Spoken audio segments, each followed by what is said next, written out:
Laetitia a vraiment été initiatrice dans son pays, la Suisse, et surtout dans la région dans laquelle elle habite.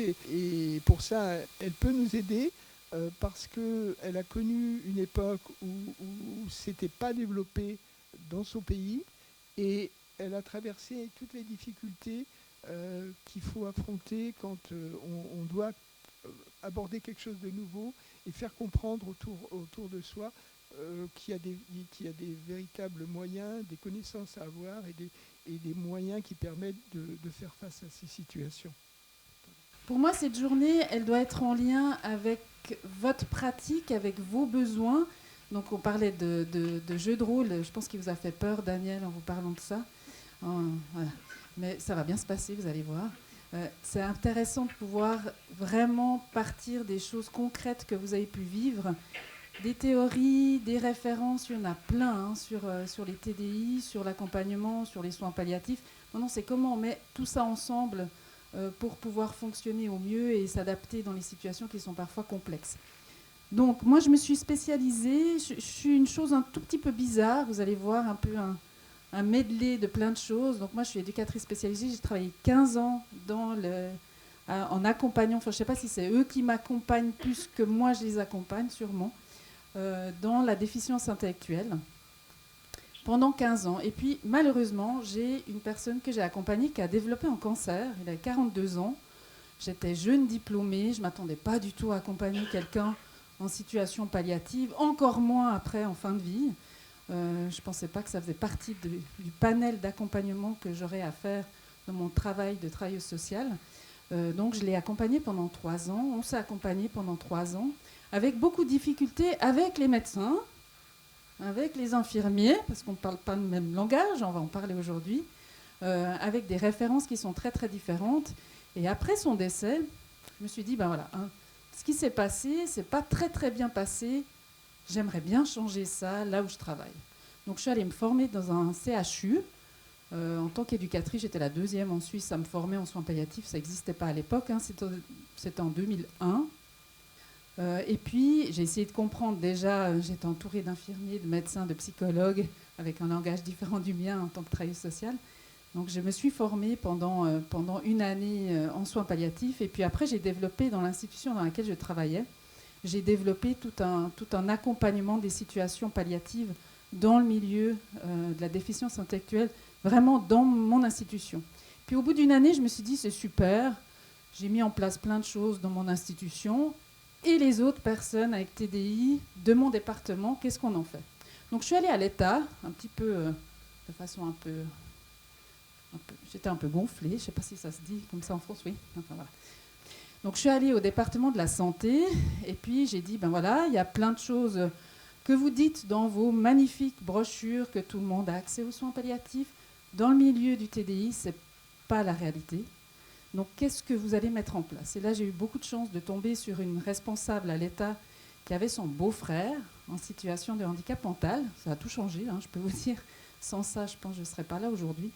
Qui m'a dit, vous allez faire le tour des institutions de notre département pendant une année. Je vous donne un 10% pour aller voir si ce que vous me dites est la réalité des autres institutions. Et puis après, on verra ce qu'on met en place. Et mon 10% s'est transformé en 90 en une année. Et après, j'ai eu la chance d'avoir pendant plus de 10 ans un poste pour développer tout ce qui était soins palliatifs et TDI sur mon département. Donc j'avais vraiment un 90% pour aider les institutions, pour aider les éducateurs, pour aider les soignants qui travaillent dans ce milieu-là, pour aider les équipes mobiles de soins palliatifs à vraiment développer cette approche dans les institutions. Et puis maintenant, depuis quelques années, je suis dans une des sections départementales au niveau suisse de tout ce qui est soins palliatifs. Donc j'interviens aussi dans des homes pour personnes âgées, à l'aide à domicile, dans différents contextes.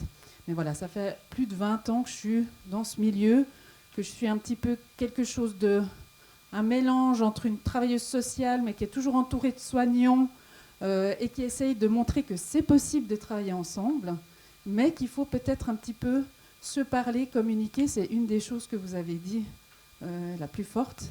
C'est la communication, déjà entre nous, c'est compliqué, on n'a pas, comme je vous le disais, les mêmes références. Donc l'idée, vraiment, moi je pars du terrain, je vais vous donner des outils pratiques. Cet après-midi, j'ai fait un support, un PowerPoint, dont vous aurez accès. Je vous ai aussi amené des échelles, des choses qui peuvent vous être très utiles au niveau de la douleur. On verra, ce sera variable entre ce matin, cet après-midi, ce dont vous avez besoin.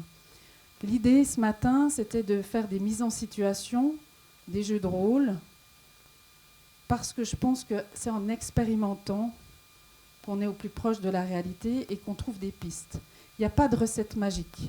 Moi, je ne suis pas Philippe Etchebest, je n'ai pas de recette, vous allez devoir réajuster, mais comme vous le faites au quotidien avec tous les patients que vous avez, vous devez réajuster, vous devez adapter, ça c'est une de vos forces, hein, quelle que soit votre profession. Mais là, on voit qu'effectivement, avec les personnes qui souffrent de TDI, c'est encore plus complexe. La communication est encore plus complexe et il faut mettre encore plus d'énergie dans la communication avec les accompagnants qui sont là au quotidien. On a cette tendance à être très attachés, vous direz les éduques et les autres aides qui est au proche de ces personnes-là, on est des fois sur un long temps avec eux, hein, on les accompagne. Moi, j'ai accompagné 10 ans les mêmes personnes. Forcément, il y a un lien de confiance, un lien affectif aussi, même si on sait qu'il faut une distance, une certaine proximité, enfin voilà, tout ce qu'on entend dans les formations. C'est pas facile hein, d'être dans l'accompagnement en soins palliatifs de ces personnes quand on les a au quotidien, quand on les accompagne, quand on a déjà vécu un parcours professionnel avec eux sur un long terme. Donc, c'est tous ces enjeux-là aussi qu'il faut prendre en compte quand on intervient dans les situations palliatives, qui ne sont pas simples. Et puis, on n'est pas formé, enfin, je ne sais pas en France, mais en tout cas, en éducateur en Suisse, on n'est pas du tout formé dans les soins. On en fait tout le temps. Moi, j'ai fait 15 ans de toilette sans jamais avoir appris à faire ça.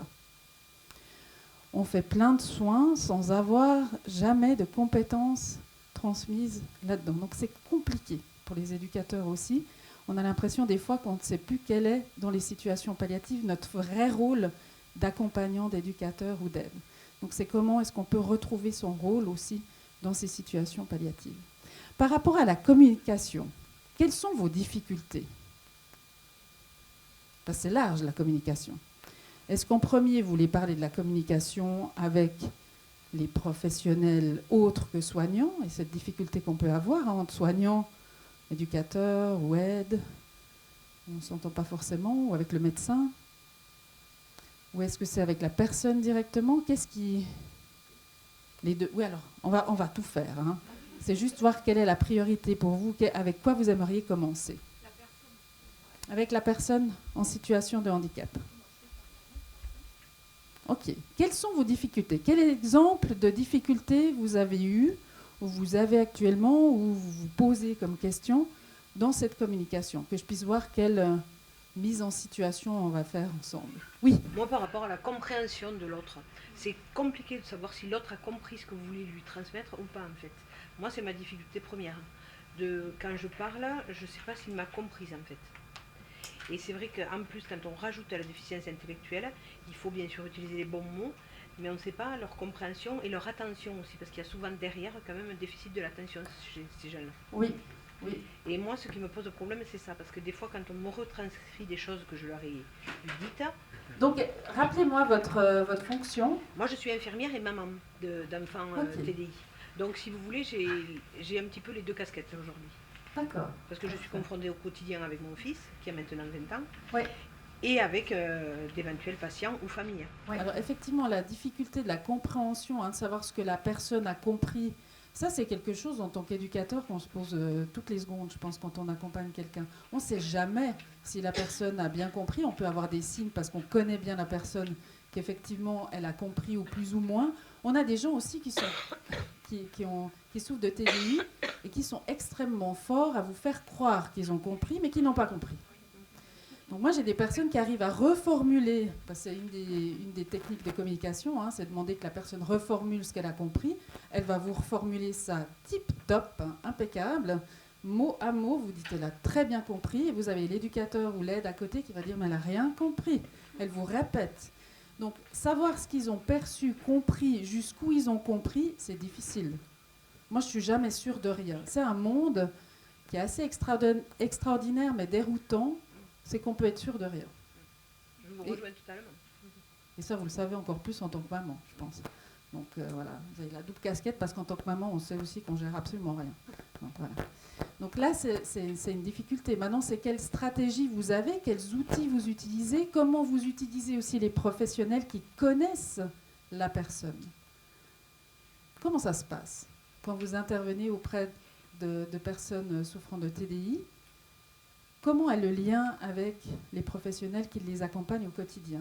Qu'est-ce que vous posez comme question? Quelles sont les informations que vous recevez dans la communication? Moi, de par mon expérience en équipe mobile, Ouais. c'est vrai que ce lien, on ne va pas le provoquer, le chercher à travers des appels téléphoniques. Je dis en fait, en tant qu'infirmière en équipe mobile, ça m'est arrivé à 2 ou 3 reprises d'accompagner sur l'hôpital où je travaille des personnes TDI. Et si on ne va pas chercher ce lien, hormis la famille, en fait, on n'avait plus de lien avec les équipes et du coup, c'était compliqué de connaître le fonctionnement et les réactions de la personne avant l'hospitalisation et de savoir si l'hospitalisation générait en plus des troubles ou si c'était un fonctionnement connu. Et c'est vrai que j'ai trouvé qu'il n'y avait pas de lien en fait. Oui.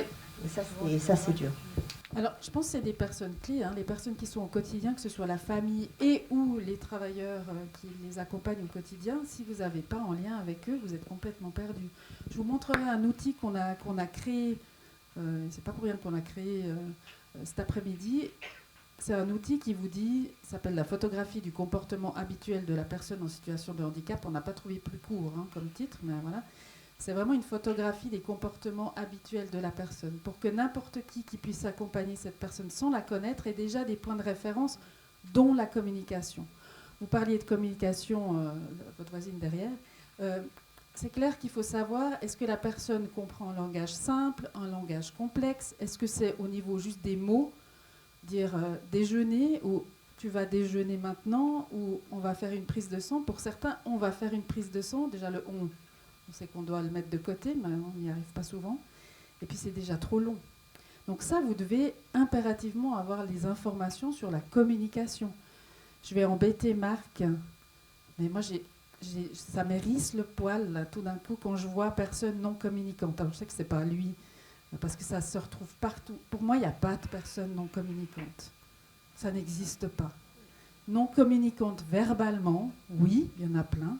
Mais non communicante, c'est pas possible. Vous avez des gens, ils vont vous communiquer avec le regard, ils vont bouger avec le regard, la gestuelle, on communique tous d'une façon différente. Et souvent, la difficulté, c'est qu'on a de la peine à comprendre la communication de l'autre. Mais c'est pas qu'ils communiquent pas. Enfin, j'embête Marc, mais c'est partout. Je trouve ça partout aussi dans mes collègues, mes autres collègues en Suisse. Et puis ça m'énerve à chaque fois parce que voilà. Je trouve que là, on est à côté. La communication, elle est là tout le temps. Maintenant, quelles sont les petites choses? Il va falloir questionner. Un accompagnant, le problème entre ceux qui accompagnent au quotidien et ceux qui interviennent ponctuellement, c'est que nous, on connaît tellement bien les personnes qu'on accompagne qu'on ne pense pas forcément à vous dire comment ils communiquent. Parce que nous, on le sait. C'est logique. Donc, allez les questionner ou ayez des documents comme je vais vous montrer cet après-midi. Mais l'idée, c'est vraiment la communication déjà entre intervenants ou avec la famille. Parce que sans ça, vous ne pouvez pas accompagner correctement. J'ai un médecin, il y a quelques années, qui disait, si on sait accompagner une personne avec TDI, on sait accompagner n'importe qui sur cette planète. Parce qu'on est attentif justement à sa communication. Parce qu'on va réadapter par rapport à ses capacités, ou ses incapacités, ou ses difficultés. Et si on est bon là-dedans, on est bon à tout le monde. Donc je pense qu'il faut vraiment aller chercher le contact avec les intervenants. Ça va être vraiment la première chose parce qu'ils ne vont pas forcément penser à vous dire, parce que pour eux c'est logique, c'est connu, c'est le quotidien. Je ne pense pas forcément à dire que quand il sourit et qu'il fait comme ça, c'est qu'il a mal. Vous vous dites super, il est super content. Eh bien pas du tout.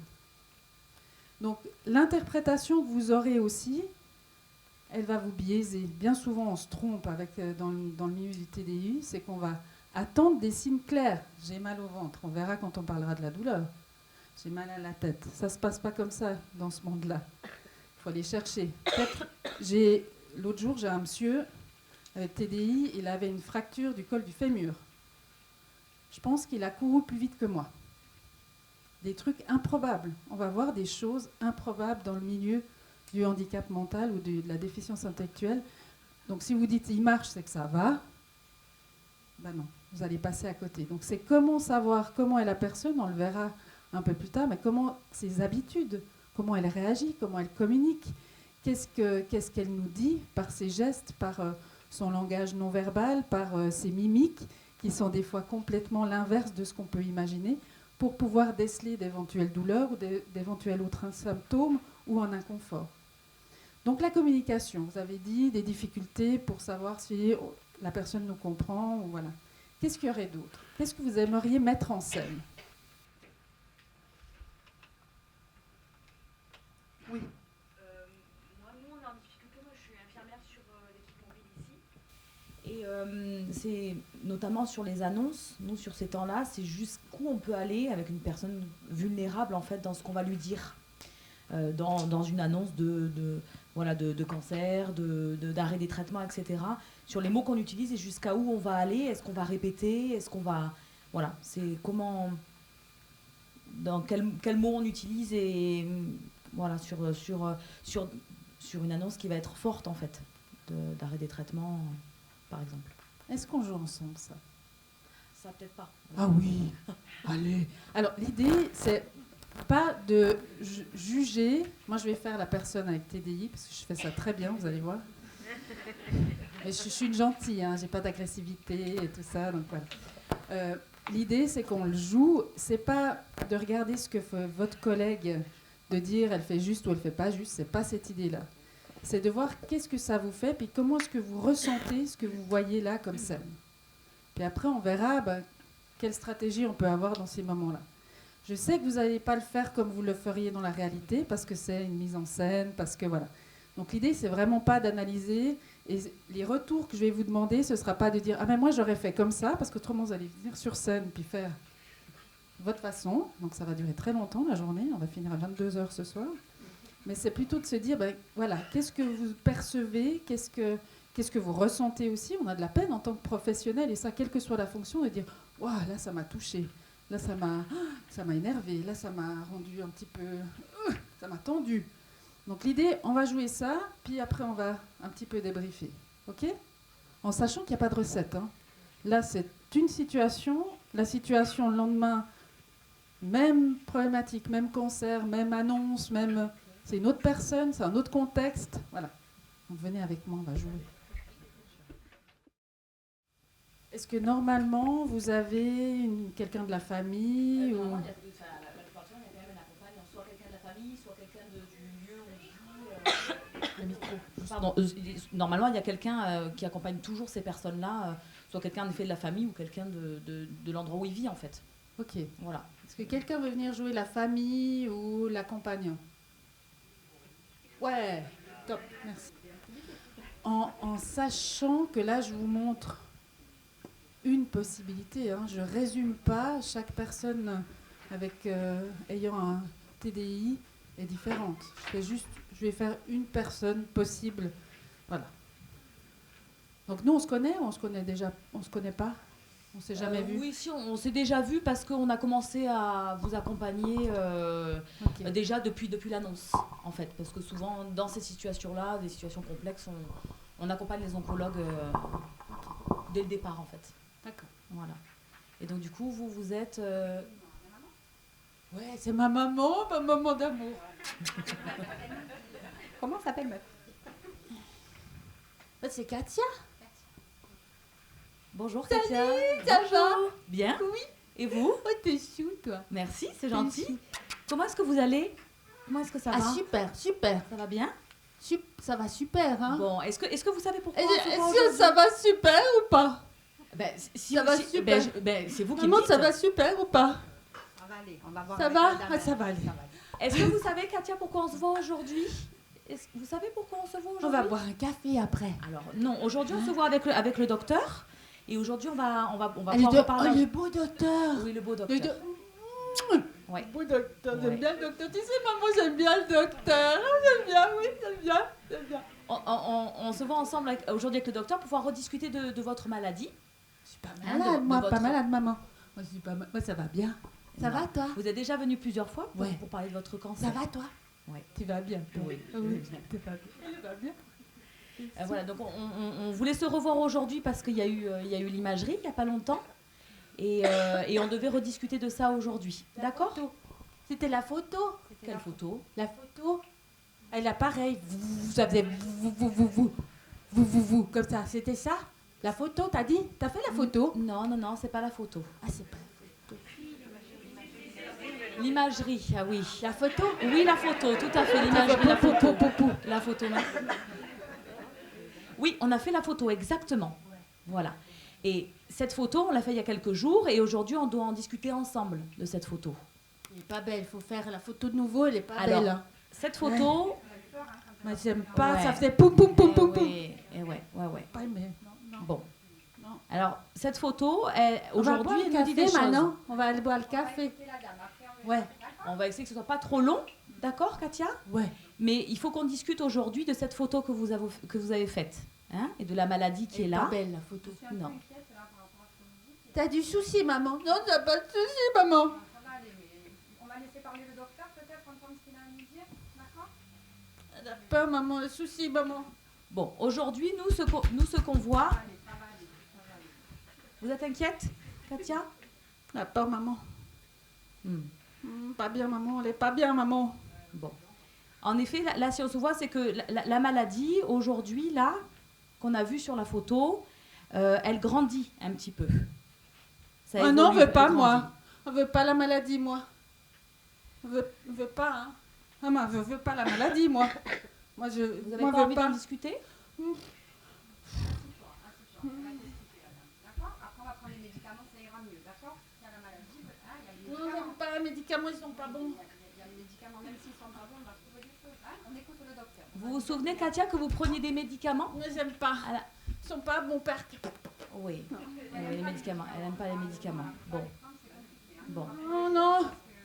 Maman. Si, à chaque fois, pour le faire prendre, on va prendre du temps. Assieds-toi, elle va trouver d'autres médicaments, les docteurs, assieds-toi. Ça va aller, ça va aller. Là aujourd'hui, la maladie, elle a grandi et du coup aujourd'hui, on va pouvoir, on va devoir arrêter les médicaments. Ah ouais, ça c'est Alors bien, les ça. médicaments de cette maladie. Ah, mais plus les médicaments, oui. Alors il y aura peut-être encore d'autres médicaments que vous avez déjà. T'es gentil, toi, on arrête les médicaments, c'est bien. J'aime pas les médicaments, maman, j'aime pas.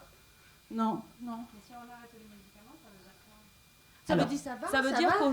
qu'aujourd'hui, on n'arrive plus. La maladie, elle grandit, elle évolue malgré les traitements qui Je suis étaient pas en malade, place. moi. Je suis pas malade, moi. Pourquoi elle grandit la maladie? On vient tous les semaines, on prend Moi, je suis pas malade. Hein. Ça, c'est quelque chose qu'on ne maîtrise pas, l'évolution de cette maladie. assieds-toi. On boira le café après, bien.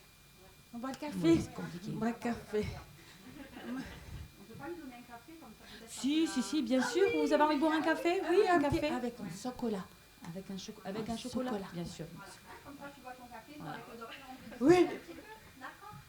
Merci. T'es gentil, toi. Faut lui parler à elle, on va Oui. laisser boire son café. Ah, ça marche. Vous préférez qu'on discute toutes les deux ? Oui, Là, ça on va être discuter compliqué. toutes les deux, comme ça, toi, tu vas boire ton café. Oui, oui, je vais boire un Tu vas café. aller boire le café Il avec est où elle, le peut-être? médecin? Il est le bon médecin. Bon, vous voulez boire ? Oui, Il est vous où allez... Est-ce qu'on a fait sortir ? Oui, c'est bon. On arrête. Merci. Merci beaucoup. Avant que vous partiez, comment vous vous êtes senti? Complètement dépassée. Là, en fait, ça déborde face à moi, en fait. De quelque chose que je maîtrise pas, en fait. Je sens pas de point d'accroche, en fait. Je pense que, en plus, selon où est-ce qu'on est dans le soin palliatif, expérience ou pas expérience, on va vouloir aller directement à notre objectif, en fait, de celui de dire, on est là pour dire quelque chose. Et du coup, on peut avoir du mal à prendre des sentiers détournés. Ou je pense qu'on a notre objectif et parfois c'est difficile de ne pas l'atteindre, en fait, de sentir que l'autre nous fait sortir de ça, en fait. Je sais pas si c'est clair ce que je... Oui. Bienvenue dans le monde de la déficience intellectuelle. Est-ce qu'on n'aurait pas dû avertir déjà la maman? Qu'est-ce que vous en pensez? Oui, Ça aurait été mieux. je pense que la famille sont quand même des grands transmetteurs d'émotions par rapport à leurs enfants. Mais tu es d'accord. Non. Oui, mais les émotions, elle les avait, un cafouet, sans être préparée et sans pouvoir soutenir sa fille. Enfin, j'avais l'impression là de ne pas pouvoir être soutenante parce que moi-même j'étais dans l'émotion finalement en direct. Donc, vous n'étiez pas préparé, du coup, accompagner l'autre dans cette émotion, c'était pas forcément facile, le fait de ne pas avoir été préparé. Ok. En parler avec la maman avant, ça ne veut pas dire ne pas en parler avec la personne après, hein, et pas demander à la maman d'en parler à son enfant. Là, il y a une différence pour moi. La personne concernée, elle doit être informée par le médecin ou par l'infirmière. Ça ne doit pas passer par la famille, parce qu'autrement, c'est une charge émotionnelle au niveau de la famille qui n'est pas juste. Enfin, si vous deviez annoncer à un de vos proches l'arrêt d'un traitement, je pense que voilà, c'est pas très adéquat, ça on le sait. Ça doit être, la personne concernée doit pouvoir être avertie par le médecin ou l'infirmière de l'arrêt du traitement. Maintenant, est-ce qu'au préalable, on savait comment communiquer avec Katia ? Ce que je voulais dire, c'est qu'il aurait fallu prendre des informations auprès de la famille pour savoir comment adapter sa communication et peut-être faire l'annonce d'abord à la famille pour qu'il n'y ait pas cette double annonce au même moment, peut-être. Par exemple, C'est vrai qu'on n'y pense pas. Mais... Par exemple, de déjà informer, ça peut être... Vous avez des familles qui vont dire non, mais moi je prends de toute façon ma fille avec moi, c'est la première concernée, je veux savoir. Ok. Maintenant, il faut savoir jusqu'où on va dans la discussion. Là, il y avait beaucoup d'informations, beaucoup trop, une imagerie. Je ne sais pas ce que c'est. Je ne sais pas à quoi ça sert. Enfin voilà, je vous ai embêté quand j'ai dit, voilà, mais c'était exprès. C'est des mots qui vous paraissent simples, qui sont très compliqués pour déjà la population générale, mais encore plus la population avec TDI qui ne comprend pas forcément. Donc des fois, pas d'infantiliser, pas de minimiser leur compréhension, parce que je pense qu'on sous-estime beaucoup leur compréhension, c'est juste d'adapter. De dire, voilà, tu avais fait une photo, tu sais, dans l'appareil qui faisait beaucoup de bruit. Là, on a pu voir la photo, et puis après, voir la suite. La maladie, le cancer. Moi, je m'en souviens d'un médecin dans la situation qui m'a amené là où je suis. Le médecin généraliste me dit, quand il m'annonce que le cancer est généralisé, qu'on ne peut rien faire et que je dois informer la personne concernée, il me dit, en tout cas, vous ne dites pas le mot cancer parce qu'il ne va pas supporter. Je dis, pourquoi je ne dois pas dire le mot cancer ? Il me dit, parce qu'il a eu plusieurs cancers dans sa famille, et puis il va croire qu'il est foutu, et puis voilà.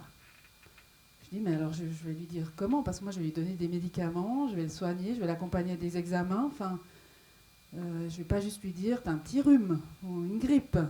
Il me dit, il faut dire qu'il a une maladie grave. C'est vague, hein, quand même. Donc, j'ai tenu 2 jours, je crois. Et puis après, je lui ai expliqué quel cancer, comment ça allait se passer, qu'est-ce qui allait se passer dans sa vie, dans son corps. Et puis petit à petit, on est allé comme ça avec lui. On est allé petit à petit avec la capacité qu'il avait de compréhension. Et lui, c'était souvent la compréhension de tout d'un coup, il y a quelque chose que je ne peux plus faire. J'arrive plus à me baisser pour me laver les pieds. Quand j'ai toujours réussi en 42 ans, c'est insupportable pour moi. C'est à ça à travailler. Les accompagnants, ils vont travailler ça au fur et à mesure dans ces pertes-là. Mais lui décrire un cancer, une imagerie, il ne comprenait pas, clairement pas. Donc moi, je lui ai vraiment expliqué au fur et à mesure. Donc il faut que vous sachiez quel est le niveau de compréhension de la personne pour pouvoir adapter les mots. Je vous disais, il y a des personnes où un mot, c'est déjà beaucoup. Maladie, ils ont un passé aussi, ces gens. Je ne sais pas, en France, en Suisse, c'est que dans les années 80, c'est pas vieux, qu'on a compris que les personnes en situation de déficience intellectuelle ressentaient la douleur. Comme les prématurés aussi, hein, les enfants. Donc jusque dans les années 80, on les opérait à vif. On les bloquait physiquement et on les opérait parce qu'on partait du principe qu'au niveau du cerveau, tout n'était pas fini. Donc, et les années 80 en Suisse, hein, pas dans le Sahara avec aucun médecin ou je sais pas quoi. Donc pour vous dire qu'il y a des gens qui sont traumatisés. Il y a des gens qui vont vous refuser un soin, une prise de sang, on peut leur dire mais c'est bon Gérard, une prise de sang, c'est pas rien. Non, si on était à 6 accompagnants à le tenir pour la prise de sang parce qu'il a été martyrisé il y a 45 ans en arrière à l'hôpital, il y a une logique. Moi, je pars du principe que tout comportement a un sens. Il y a une histoire, ils ont une histoire avec les traitements. Et moi, j'ai eu des collègues, j'ai connu l'époque, parce que je suis une vieille éducatrice, je me suis formée il y a 30 ans, j'ai connu l'époque où on les douchait à l'eau glacée quand ils ne faisaient pas ce qu'on voulait. On les maltraitait. Donc, vos anciens collègues, parce que j'imagine que vous n'êtes plus du tout là-dedans, j'espère, en tout cas, vos anciens collègues, ils ont été aussi très maltraitants. Ce n'était pas dans cet objectif-là. L'intention n'était pas malveillante, mais en tout cas, il y a eu des choses. Donc, on a beaucoup de réactions aussi, des refus de soins, des refus d'aller à l'hôpital ou de voir un soignant avec une blouse blanche parce qu'il y a tout ce passé qui est là. Puis il y a aussi toute la culture, selon, vous voyez, entre Montpellier ou Brest, il y a quelques différences quand même au niveau de la culture. On n'a pas le même ressenti par rapport à ces questions-là.